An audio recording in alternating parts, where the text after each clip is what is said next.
welcome to Clash Me Anything. This is the show where I interview the top players and content creators around the Clash of Clans universe to answer questions that will help you level up your game. Now, we've had an exciting series so far of the World Championship qualifiers. Today, we're going to get to talk a little bit more about the July qualifiers, and joining me, we have some very special guests. We are getting to talk to Itsu, an amazing content creator and well-known caster. Great to have you here today, Itsu. Thank you for having me. It's a pleasure. And we're also going to get to talk to Zag. Now, she is a moderator for the Reddit community forums for Clash of Clans and also for Clash of Clans Recruit. Great to have you here today, Zag. Hi. Yeah, we don't get out in front of the camera as much.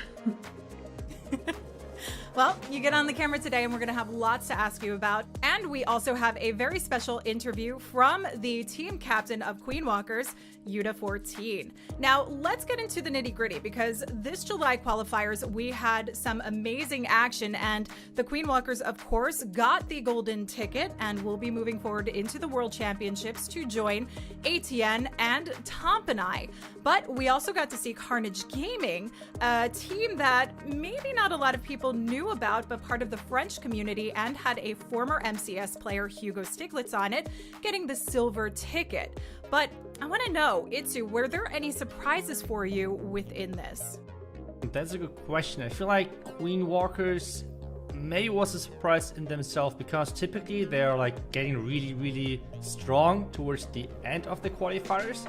And then like qualifying right away. This time around though, they did this way earlier, and this with some questionable performances in the community tournaments before that. So really happy that they found their style again and their creativity, and yeah, it was just awesome to watch how they, I want to say, pretty demolished the rest of the competition and won the golden ticket over there. Yeah, I think it's been a long time coming for them. We've been waiting to see them, I guess, rebuild that confidence since some of the adjustments with Town Hall 14.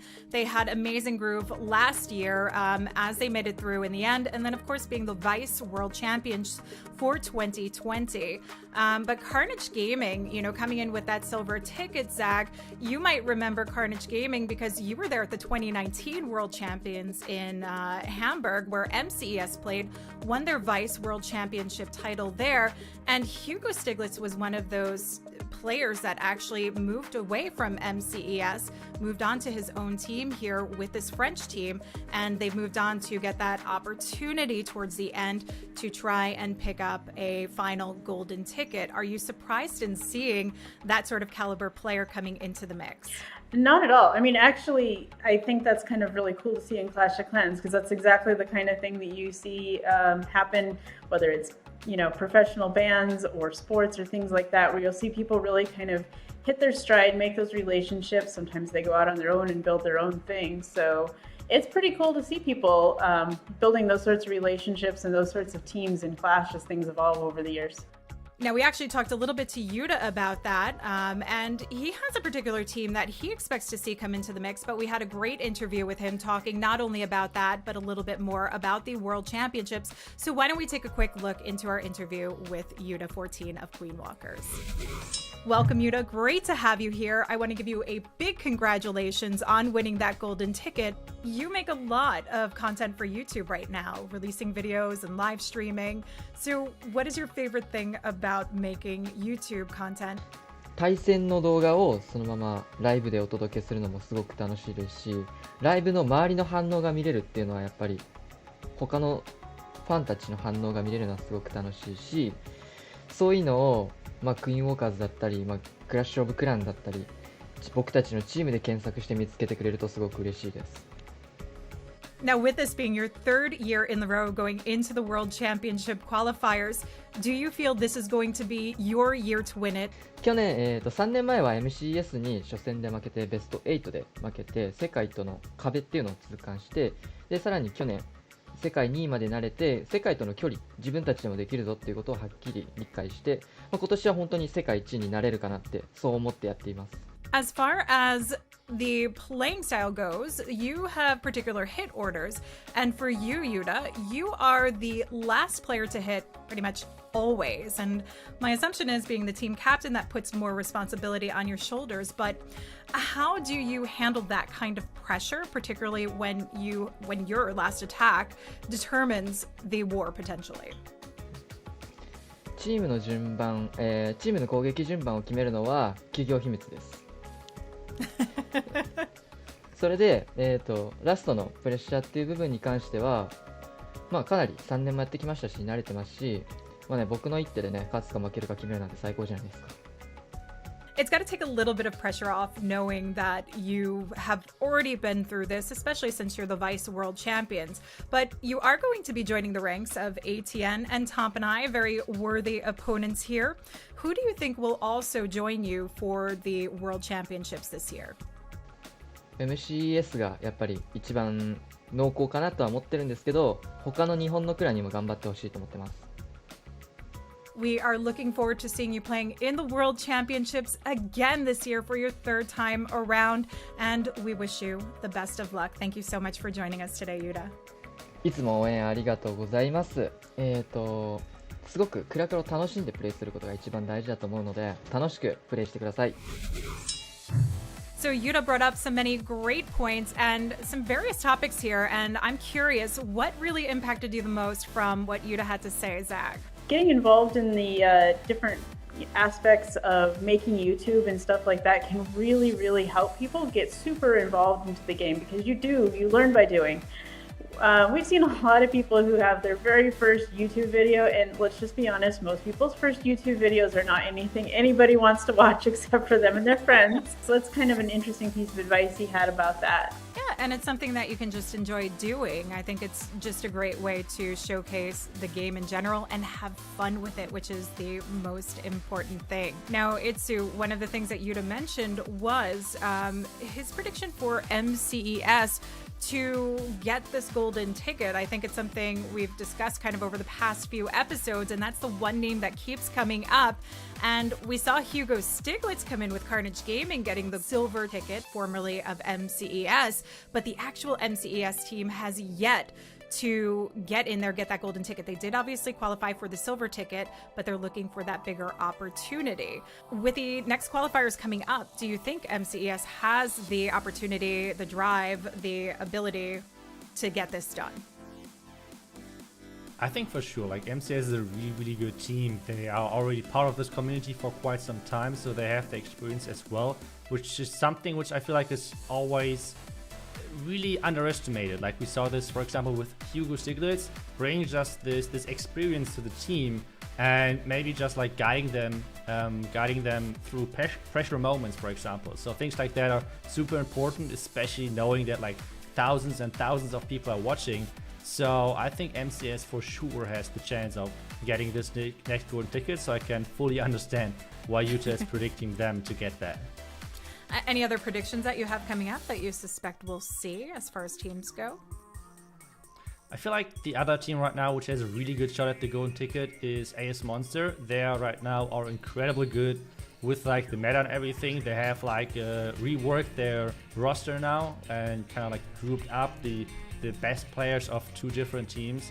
So this is a really scary team to go against, and I think they are the other favorites, I guess, with MCS on this next golden ticket. But on the other side, you never know. Like there's so many possibilities. There's so many good teams out there.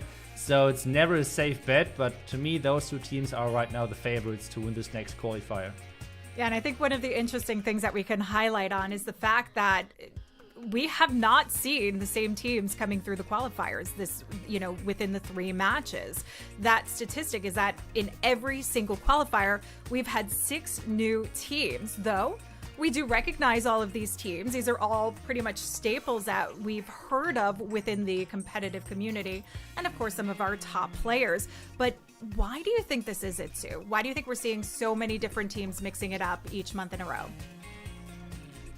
I think first, obviously, we have so many good teams right now that's the first big point. But the second one is the current system with like how you qualify and get to the stage of the tournament. Like it's a single elimination, which means there's always room for an error. There's always like an upset being possible. And as already said, there are so many good teams out there. So it's like only one war, like one clan war which you mess up and you're already out. So it's really easy to mess up. And I think this is something which is really important on this road. And I feel like this is the reason why we have seen so many different teams so far in the qualifiers. Yeah, I think I would agree on that. It's been a new system that has introduced a lot into the mix, and we're going to talk a little bit more about that and some of Zag's perspective on it, because I'm curious if any of this has come through and what the Reddit community might be saying. But let's talk a little bit more about the Clash of Clans community in general. Now, we have two people here that are heavily involved in the Clash community. Itsu from the competitive side, and of course, like in the esports world, in the casting world, and then Zag, who is working over in the Reddit forums, where we have a vast majority of people coming from like all over the spectrum, as far as competitive, casual, just completely starting up even. So I want to know a little bit more, Zag, how you got involved in Clash of Clans and as well in the Reddit community. So I think I got into it like a lot of people. I really got interested in some of the actual history and social things that were going on, because there's a lot of drama that's happened in the Clash community over the course of time, not just competitive, but even just, clans, doing things with clans. It's a very social thing. And getting involved in that, I started to make connections and whatnot, and ended up knowing the current moderators and more or less saying, hey, you guys need help. Usually people apply and are invited. I sort of yelled my way into it back in the day, but then started running events and things like that. And I mean, it's amazing. It's been, good God, 7 years. So yeah, and Clash of Clans obviously celebrating their 9th birthday this month and this year. So it's pretty impressive to see. We're getting to the Big Ten coming up next year. So Itsu, of this 9 years that Clash of Clans has existed, how long of this have you played for, and what actually got you started and involved? I think I played now for like 7 or 8 years or something like that, so something similar. I can't really tell the exact number because, to be honest, like I started playing the game with my class back then. Like some classmates asked me like, hey, let's join up forces and try to beat this other class in Clash of Clans. And so the social aspect as well got me into the game. Then at some point where we just like rushed, because back then like higher town level is better, right? Like that's the main thing. I was a rusher, yes, I have to admit. And yeah, at some point I wasn't having really a lot of fun due to my village being so rushed. So yeah, I stopped playing at some point, and then I don't know, just met up with a friend, and he just randomly asked me, hey, I know you have still Clash of Clans on your phone, so could you donate me some clan cards and troops? And that was the final judgment right there, and got me back into the game. So yeah, like I guess this one friend had a lot of impact on my life overall with this one small question. Yeah, that's brought the legend back around and and led to this amazing history for Itsu. Now, for Zag's perspective from the forums, you have players, like you mentioned, from all over the world, varying skill levels, doing different things within how they're playing this game. Do you feel that the esports side of things is drawing in more players this way? I don't know that it draws in more players so much as it gives the players who start to get a little interested, especially now that you have all the links in game to things.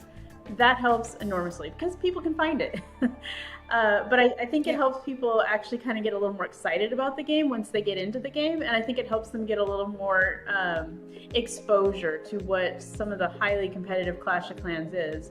Because if you look at back in the day when there wasn't anything like that, and there was some content creators, but clan wars and things like that were still fairly new, a lot of people didn't see the really high levels of competition. You didn't see the innovation happening as quickly, where if something gets developed at the higher levels, it actually gets adopted. Like the idea that you would split open your walls in the corners to help funnel the way that troops were. I think that appeared in the esports, and within a couple of weeks you were seeing it in clan wars and random wars. So I do think that the esports, what it does is it helps get that knowledge down faster, and I think it helps people get a little more excited. Yeah, and obviously we've talked about the impact of those YouTube videos. Do you see these kinds of discussions happening on the forums quite a bit? Are people talking about those strategies? Like, is it really just developing through there and spreading around the community further in Reddit? It is somewhat. I mean, there's so many people that are asking questions about like, so I hear dragons are really good, but I can't get it to work. How do you do this? And that's where people then start discussing some of the strategy and meta and things like that. And that's where you'll see a lot of people reference and say things like, oh, I saw, Lady B on Twitch last night talking about this particular attack as it was happening and things like that. So you do see that people are watching and they're getting some of that, and they're also teaching other people. Reddit is very text-based, so a lot of things are either links or else people giving text descriptions of how to do things. But you do see a lot more of that conversation back and forth because of that too. And for people who are unaware of this whole Clash of Clans Reddit forum, what's the best way to get involved with it? How easy is it?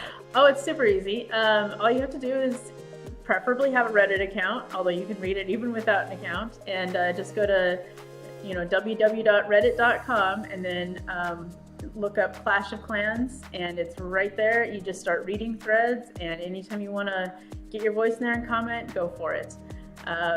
Just join in the conversation. And there are a lot of people asking questions. I wouldn't say there's no such thing as a stupid question, but it's certainly okay to ask, questions at whatever level you're at.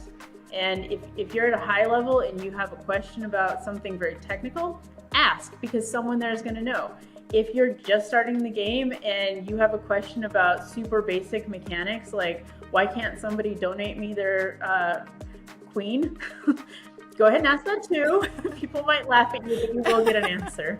So I think what's a really nice thing is, I peruse through the forums quite a bit, actually. Like, I see there's obviously the meme side of things. That's always fun to see all the Clash of Clans memes going in. But also achievements, people highlighting their achievements and their accomplishments through the game. Now, speaking of accomplishments, Itsu, let's talk a little bit more about the competitive side again and your path to becoming a competitive player. So what really led you along this competitive path? Trying to understand the mechanics behind the game and everything got me deeper and deeper into the competitive community. Then starting with the Dark Looters back then, where it was like mainly the community events getting hosted by the community itself. And then at some point there was this World Championship announcement, and just before I played against Chief Pat in the Builder Base tournament, well, we had a great battle, and then he DM'd me, and we were talking about like Clash esports. Is that a thing? Is that a possibility? And at that point, then the connection was already made, and then was just like the next step, pretty much, of like getting signed with the tribe, and since then having an incredible time. Now, one more topic that I want to talk about, because we're going to be going into a couple of viewer questions, actually goes into the whole recruitment side. Obviously there were different ways to recruit, and now we have other ways. Reddit forums, of course, has their Clash of Clans recruit section. Do you have any tips for people, Zag, on how they can start looking for their own clans? Like, what are the best tools that you have to offer over at Reddit? Yeah, so I mean, you just mentioned the fact that some clans have name recognition. If you've got that, people come to you. If you are looking to recruit, there's so many tools out there. Reddit is one. There's a lot of different Discord servers. There's, I don't know, umpteen zillion different ways to do that. Even putting up a Twitter for your clan can kind of help sometimes. But the way to really look at it that I think a lot of people struggle with is, how do you get people interested in your clan? And a lot of people will start out and they're saying, hey, I'm looking for this, which is good. You want to make sure who can join your clan. But I think the way to really approach it is to view it like a personal ad, right? You have to say, hey, what is my hook? What is it that's going to make you interested in me? Whether I'm telling a joke or I'm putting out a cool post or whatever. And then why am I attractive? Why is it that you want to join my clan? So I think if people think about that a little harder, they'll find recruiting a lot smoother. Yeah, I think that's, and that's exactly what was happening like in game previously. what level players you were looking for, what your goals were. Were you farming? Were you like trophy pushing? That sort of stuff. It's all great points there. Now, Itsu, you also have a way that you've recruited people within your own community. So tell us a little bit about what it's like to have that whole community side, because you've done some great work with your team, and they've even played in pre-qualifiers, if I'm not mistaken. Yeah, I mean, as a YouTuber, obviously you have way more possibilities. You need to do 1 or maybe 2 videos, and then you already have an entire full clan. So as a YouTuber, it's way easier, and you have a way easier chance. But I feel like even as a viewer, it's making things easier as well, because like if you're interested in one specific YouTuber or like videos of this YouTuber, most of them, as already mentioned, they have Discord servers, for example. So if you like this content of the YouTuber, it's really likely that others are pretty similar to your own style playing the game. And then you can just join a Discord server and find maybe some other clans or some other team members to join up with. So this is always a possibility. And I feel like with this content, which is obviously attracting specific viewers, like some people like to do guides, some people like to do high competitive matches, some people like to do tips for farming.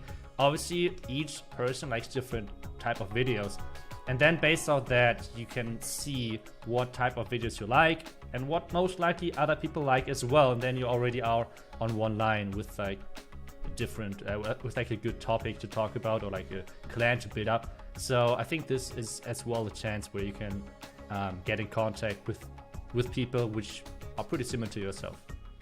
Yeah, and we actually have some viewer questions. So speaking of connecting a little bit more through our social media, through both Instagram and Twitter on the COC Esports Twitter page, we've had some questions come in, and one of those pertains to recruiting in particular. So Zag, I've got this question for you from Savvy Styles. How do you find a good new clan when yours seems to be dying out? What do you think is the best way to find a good new clan? That's actually a really good question, because I feel like a lot of players lose interest in the game because they stick with a clan too long that really is dying out, and they try too hard to stay with that clan. Loyalty's great, but when you're ready for a new clan, it's definitely the thing to do. And I would say just go to those places where the clans are advertising, whether it's the Discord servers or it's the our Clash of Clans recruit, and look through those ads and say, hey, which one really speaks to me? You can ask your friends at school or work or something like that, but to be honest, a lot of times you're not going to play exactly like the people you know in real life. And if you're looking for a good clan, you want to find people who have that same level of interest as you. And, you know, maybe they're not serious players. Maybe they do just like to do crazy attacks all the time with nothing but goblins. That's fine. There's a clan out there. But go, you know, to those places where those clans are and search for that. And you want to look for a clan that's active. You want to look for a clan with good leadership that looks a little bit organized, because those are the clans that are going to have some longevity and that are going to get you more pulled into the game. You also want to kind of look at that clan's requirements and say, is this something I can meet? Because if they're saying, hey, you have to participate in 3 wars a week, and you're being honest with yourself and saying, realistically, I don't think I can log on that often, that is not the clan you should join, because you're not going to be there very long. The other thing you can do is look at, there's a lot of clans that are great by themselves, but you can look at clan groups. Like Itsu mentioned, you know, there's a lot of these top level clans, but they have other clans below them too that might concentrate on farming or legends attacks or something like that. And you've got the flagship clan that everybody knows because of esports, but that can also be a really great organized group of clans. Like my clan, Reddit Zulu, is part of the Reddit clan system, which of course was born on Reddit, surprise, surprise. But we do have about 50 different clans, and they all concentrate on different things. And the goal is that, you know, as a player, you can come in and kind of shop through those clans and say, where do I fit? What's my town hall level? What's my interest? What kinds of things do I want to concentrate on? And look for that clan for you. But number one, go shopping, go find out where the clans are advertising and read those ads, because any clan that's actually writing an ad, whether it's, you know, in the Discord server or wherever it is you're looking, is a clan that's going to be a little bit more organized and active, and that is going to be able to tell you more about themselves rather than just joining random clans until you find one that fits, because I'm sorry, that's going to take a really long time and might not be the most successful way for you to find the place you really like to be. Yeah. Well, there you go, Savvy Styles. Hope that helps you find maybe a new clan, since it sounds like yours might be dying out there. But we've got another question here coming from Sam, 2005. He'd like to know what the most creative attack that you've seen is since Town Hall 14. So, Itsu, why don't I start off with you on this one? Because, I mean, you're between the casting that you're doing, your own content creation, you're seeing a lot. What is the most creative attack you've seen since Town Hall 14? I mean, it's hard to tell. It's really hard to tell. I mean, we saw a lot of different attack strategies. One thing which I liked was the attack from Jojo, which was like a queen charge with a lock launcher and then some bats on the backhand, which already sounds crazy. Or, for example, an attack from Nick, which we recently saw, where he put every single troop into one army and still 3-starred on Total 14. So that was quite impressive. So there are a lot of examples out there, but I feel like those two are still in my mind as one of the most creative, which I have seen in the last couple of weeks and even months.